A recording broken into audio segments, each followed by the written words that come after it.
7h32, quase 33 minutos. Bom dia a você, querido ouvinte da Band News FM. Eu sou Ricardo Boechat, nós vamos juntos até as 9, qualquer coisa da matina. Deixa eu dar logo um bom dia, porque começamos um pouquinho atrasados hoje aqui. Um bom dia especial para o nosso querido Luiz Megali e toda a equipe do Café com Jornal. Bom dia, Megali. Bom dia também para o Rafael Colombo, grande Rafael Colombo e toda a equipe do Band News TV. Bom dia às praças que compõem a rede Band News FM de notícias.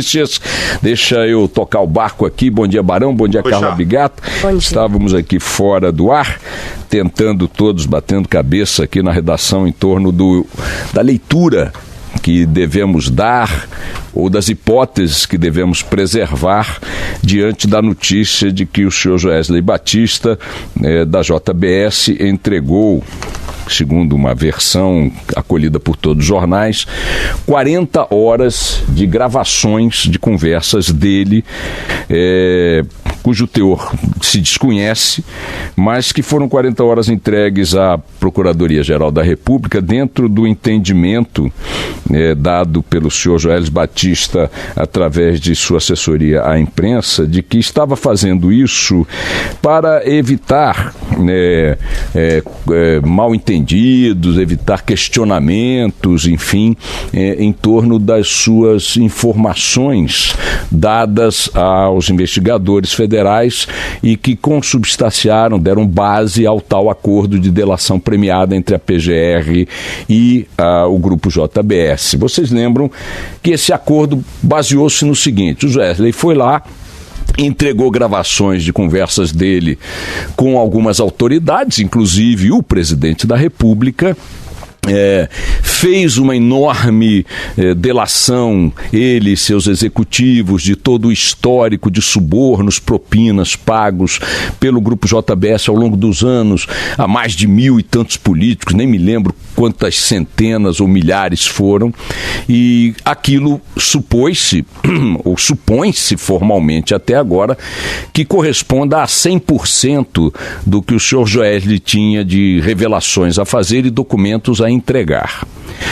A peça, o acessório central dessa novela era um gravador com revestimento de borracha para evitar a detecção por aparelhos detectores de metais e tal, e foi o aparelho que ele levou no bolso naquela visita, até hoje muito mal explicada, ao presidente Temer numa noite fria no Jaburu. De qualquer maneira, foi com base neste conjunto de revelações e de áudios e documentos que se consagrou, se consolidou o acordo de delação premiada, que foi muito e vem sendo ainda muito questionado por vários setores, inclusive dos meios jurídicos, entendendo que deu-se à JBS e aos seus executivos e controladores uma quantidade de benefícios que para muita gente soou escandalosa e, de certa forma, em muitos aspectos, esta leitura encontrou elementos favoráveis à adjetivação negativa. O cara confessa que subornou o capeta e os santos, confessa que fez o diabo em campanhas e coisa, presidentes e ministros, governadores, prefeitos, vereadores, deputados, senadores, eu dei dinheiro, ganhei isso, dei aquilo, levei aquilo outro e tal, e sai dali pela porta da frente para tocar sua vida e tá muita gente, opa, peraí, isso é um crime muito grande e tal. Como está na natureza das delações premiadas conceder ao criminoso ou aos criminosos benefícios em troca de informações relevantes que levem à captura de criminosos ou esquemas criminosos maiores, a natureza do processo é de uma concessão ética, de uma canelada na moral média. Então, mas é da natureza do processo. Só que tem que se pressupor que o criminoso, ao celebrar este acordo com a autoridade e, portanto, com a sociedade, entregou a estes tudo o que sabia. Ok?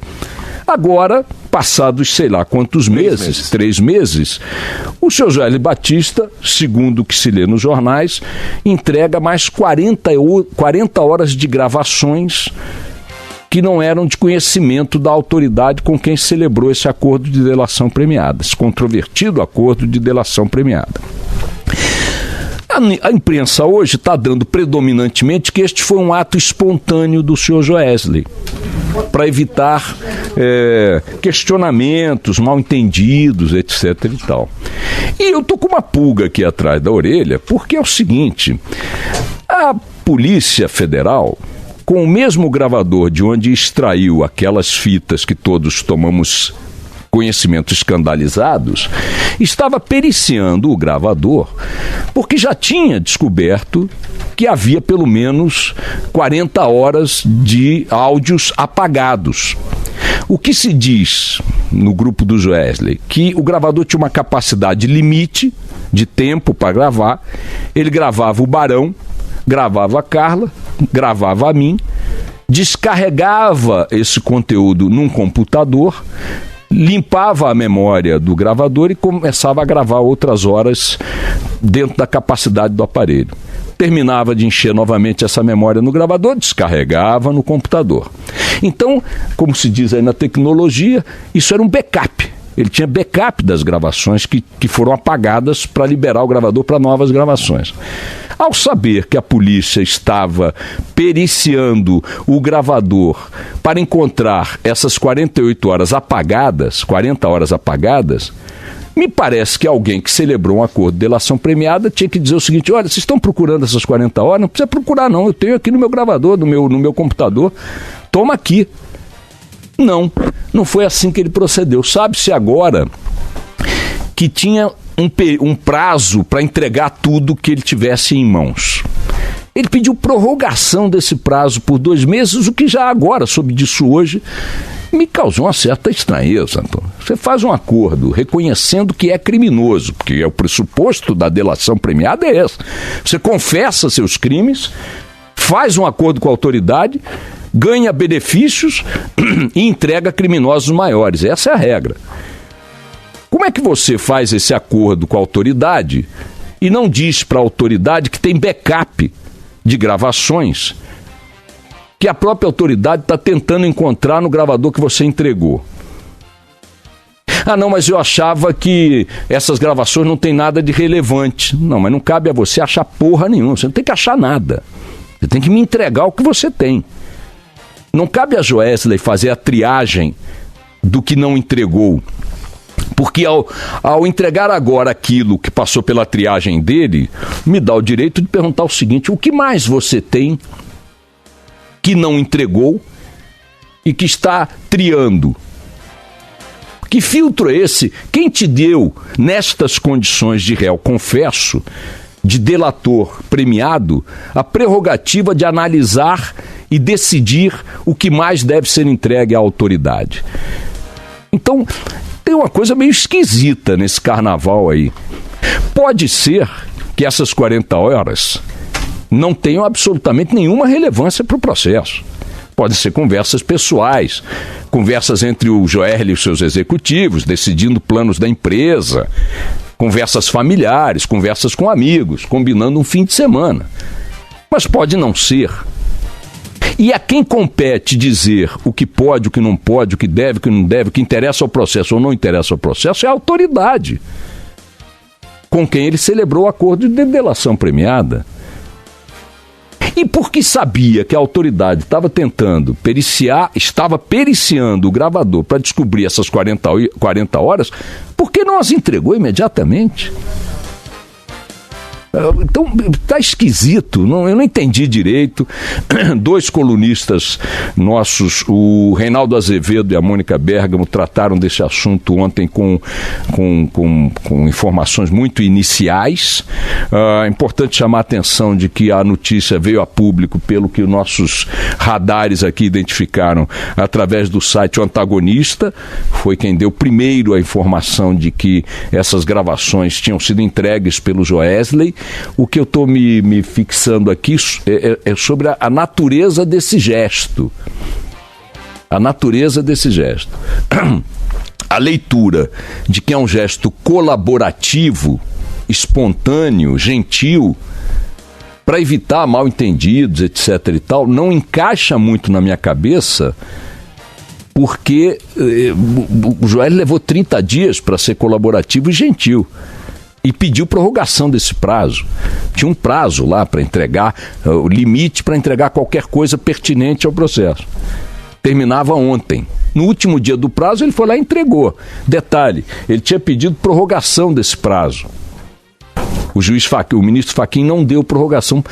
Mas eu não queria incluir aí conversas familiares, eu não queria incluir aí conversas com meus diretores. Querido, você não está em condições de arbitrar nada. Entrega, porque a dimensão do acordo de delação premiada feita com o grupo JBS, eu insisto, é da natureza do processo, eu tenho que aceitar que é assim que o jogo joga, mas ela escandalizou o país.